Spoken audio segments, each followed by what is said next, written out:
दुनिया के आलमी मीडिया पे गुज़श्ता तकरीबन 24 घंटों से नज़र आ रही है और इस वक्त इस खबर ने पूरी दुनिया को एक किस्म का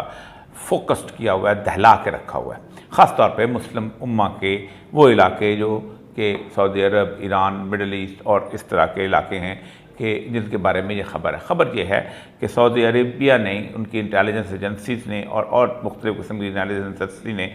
इस बात की खबर दी है कि ईरान जो है वो 48 घंटों के अंदर अंदर सऊदी अरब पर हमला करने वाला है। और Saudi Arab has shared this with United states, और अमेरिका भी अब बीच में कूद चुका है कि अगर ईरान ने ऐसा किया तो हम उसको सबक सिखा देंगे। ऐसा क्यों हो गया?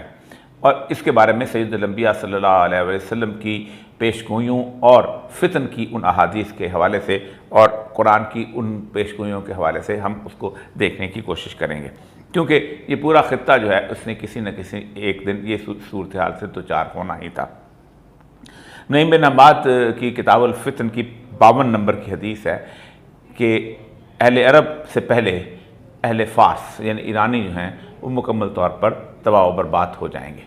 उसके बाद एक दूसरी हदीस जो कि बहुत आम अब तो हो चुकी हुई है, जिसके बारे में सैयदा ज़ैनब बिन जहश से वो मरवी है कि आप सल्लल्लाहु अलैहि वसल्लम एक दिन सो के उठे तो आपका चेहरा बहुत जो था वो सुर्ख था और आपने कहा वैलुल लिल अरब, अरब की तबाही और मिन शर्रिन कद इक़्तरब, वो फितना जो बहुत नज़दीक आ चुका है। और फिर आपने इशारा करके बताया कि याजूज और माजूज ने उस सुराख को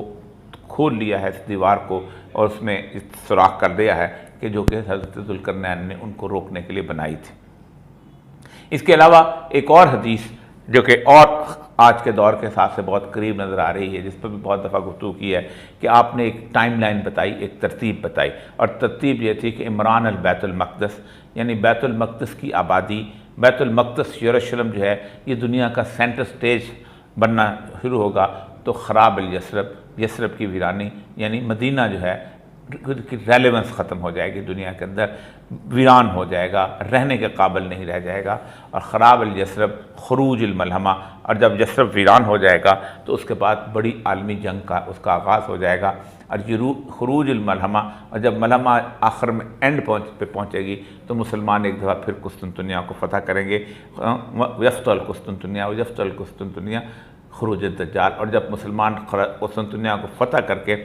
आलमी इक़्तिदार पर अपना झंडा गालिब कर देंगे तो दज्जाल जो है वो बिलबिला कर तिलमिला कर अपनी उस खार से जहाँ वो इतने अरसे से तवील तौर पर बंद है, जिसके बारे में रसूल अकरम सल्लल्लाहु अलैहि वसल्लम की मशहूर तमीमदारी वाली हदीस है, जो उनको मिल के आए थे, तो वो जो है वहाँ से निकलेगा और इस्फ़हान के 70,000 यहूदी उसके साथ हो गए।